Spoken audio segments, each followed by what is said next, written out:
PO3 का formation है, एक जगह पे POCl3 का फॉर्मेशन है। तो in this way you have to tackle the problem. ये बहुत सिंपल है। फॉस्फोरस हलाइड्स जो होते हैं, मैंने ये भी बताया था आपको, हैलोजन डेरिवेटिव्स में ही ये बताया था मैंने आपको कि वहाँ पे कौन से हलाइड्स ऐसे होते हैं फॉस्फोरस के कि जो स्टेबल होते हैं और कौन से अनस्टेबल होते हैं, जो एग्जिस्ट करते ही नहीं है, बेसिकली एग्जिस्ट नहीं करते। तो यहाँ पे आपको ये भी याद रखना है, PX3 PX5 की हम बात कर रहे हैं फॉस्फोरस हलाइड्स में, ठीक है। नेक्स्ट क्या है यहाँ पे, डिहाइड्रेशन ऑफ अल्कोहल। डिहाइड्रेशन ये काफ़ी इम्पॉर्टेंट है, ये एक बार बता देती हूँ। Dehydration of alcohol, dehydration of alcohol to alkene, to alkene मतलब क्या हो रहा है यहाँ पे, अल्कोहल जो है वो अल्कोहल से आप अल्कीन का प्रिपरेशन कर रहे हो। कैसे करोगे, बहुत ही सिंपल है। Again you have to use a Saytzeff rule. Saytzeff rule कैसे अप्लाई करोगे ये भी आप लोग पढ़ चुके हो, ऐसा कुछ नहीं कि बहुत अलग मैं आपको यहाँ पे पढ़ा रही हूँ। देखो आप, अगर मैंने यहाँ पे कहा CH3 है, यहाँ पे CH2 है, यहाँ पे OH है, ठीक है, CH3 CH2 OH। अब यहाँ पे अगर वाटर मॉलिक्यूल जा रहा है, डिहाइड्रेशन हो रहा है, so you will get CH2 double bond CH2, alkyne आपको यहाँ पे मिल गया, ठीक है। बट अगर ऐसा हुआ CH3 CH2 ये OH, ठीक है। अब क्या हो सकता है, ये जो कार्बन है आपका, ये कार्बन के साथ OH ग्रुप अटैच्ड है, ठीक है।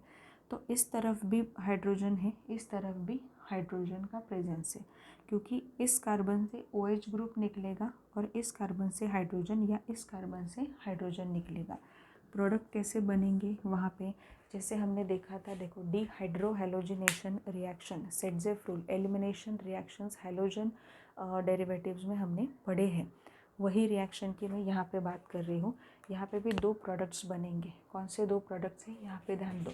यहाँ पे CH3 CH double bond CH and CH3, ये एक प्रोडक्ट बनेगा।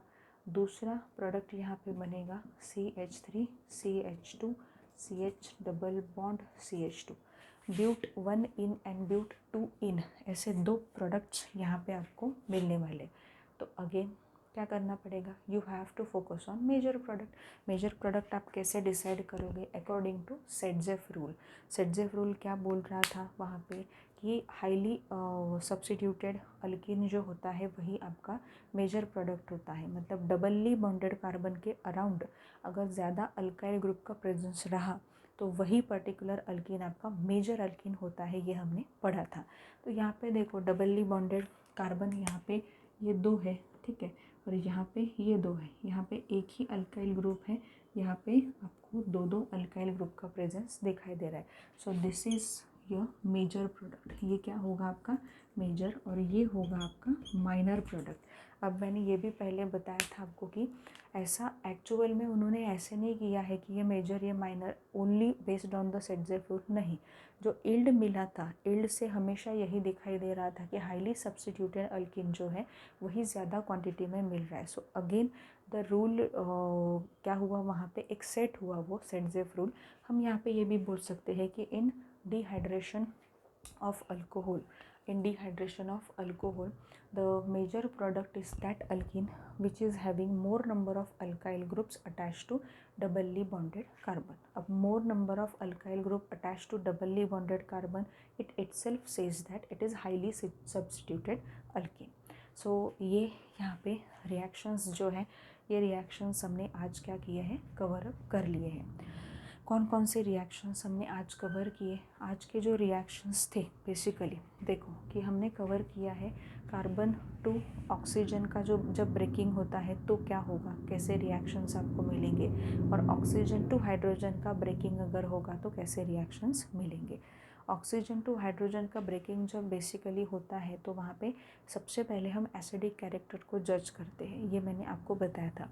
एसिडिक कैरेक्टर को कैसे जज करना है, अल्कोहल और फिनॉल में ज़्यादा एसिडिक कौन है दोनों में, फिनॉल। फिनॉल ज़्यादा एसिडिक है बिकॉज उसका जो बेस है conjugate base phenoxide ion is stabilized by the resonance, whereas alkoxide ion is destabilized by the alkyl group present in a particular structure.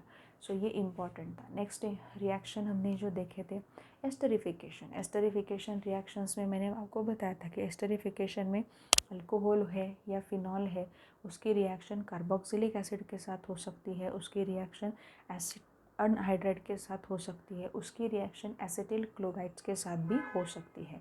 ये रिएक्शंस में हमने काफ़ी सारे इंपॉर्टेंट रिएक्शंस देखे हैं एस्टरिफिकेशन के अंडर। उसके बाद हमने देखा है सैलिसिलिक एसिड का structure, acetylation of salicylic acid. क्या होता है, एसिटाइल ग्रुप क्या होता है, CH3CO, ये एसिटाइल ग्रुप होता है। तो ये जो एसिटाइल ग्रुप है बेसिकली उसको हमें क्या करना है, इंट्रोड्यूस करना है सैलिसिलिक एसिड के स्ट्रक्चर में। So this is called acetylation of salicylic acid. So हमने ये देखा वहाँ पे acetyl derivative of salicylic acid आपको मिला, which we call it as a aspirin, which is a generic medicine. ठीक है, ये मेडिसिन हमने वहाँ पे देखा कि कैसे प्रिपेयर किया जाता है। नेक्स्ट हमने अभी ये देखे हैं कि reaction due to breaking of CO bond, ये कंप्लीट हुआ है आपका इससे पहले भी, इसलिए मैंने ये ज़्यादा डिटेलिंग नहीं किया।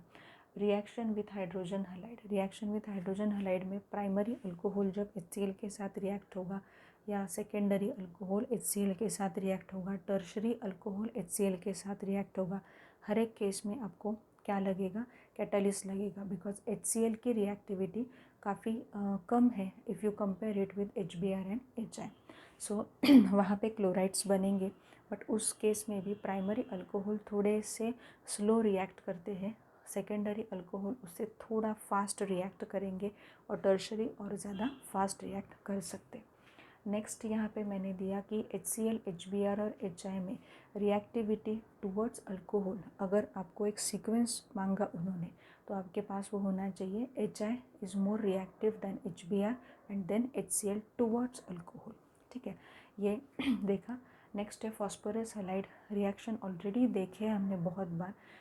ये भी ध्यान में रखो कि कौन से फॉस्फोरस के हैलाइड एग्जिस्ट करते हैं और कौन से फॉस्फोरस के हैलाइड एग्जिस्ट नहीं करते। मैंने लिख के दिया है, अगर याद नहीं है तो हैलोजन डेरिवेटिव्स के लेक्चर वहाँ पे निकालो और वो देखो, आपको याद आ जाएगा। तो फॉस्फोरस हैलाइड्स में वहाँ पे हम रिएक्शन दे सकते हैं।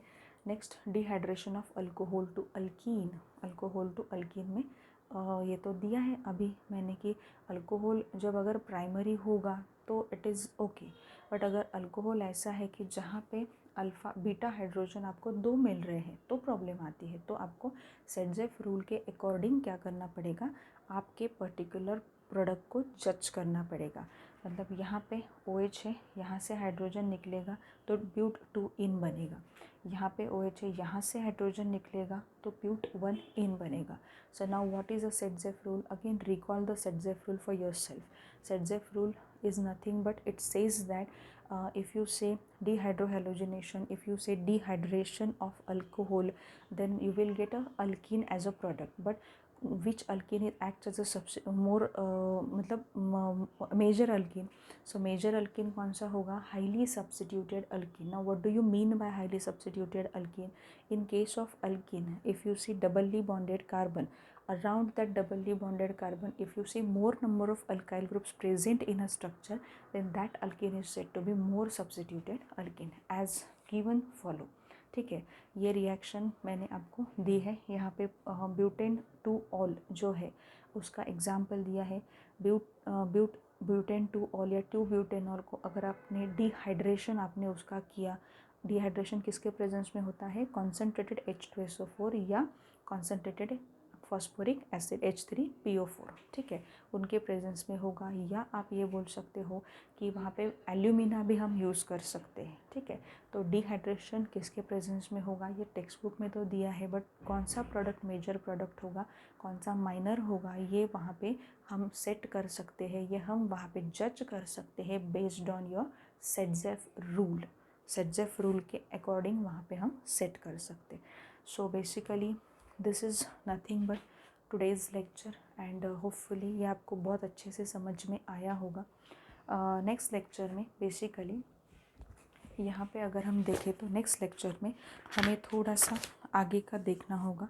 अल्कोहल के कुछ रिएक्शंस है जैसे ऑक्सीडेशन वगैरह है, फिनॉल के कुछ रिएक्शंस है, वो हम वहाँ पे देखेंगे एंड देन स्टार्ट करेंगे अबाउट ईथर्स। ईथर्स बहुत ही सिंपल टॉपिक है, बहुत ज़्यादा प्रॉब्लमेटिक टॉपिक नहीं है, ईथर का टॉपिक काफ़ी छोटा है।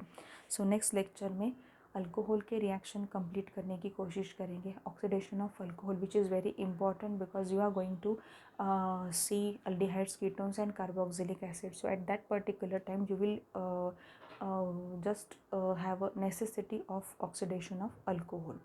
एंड नेक्स्ट रिएक्शंस जो वहाँ पे हम देखने जाएंगे, फिनॉल के रिएक्शन बहुत सिंपल है, halogenation, nitration, sulphonation etcetera etcetera.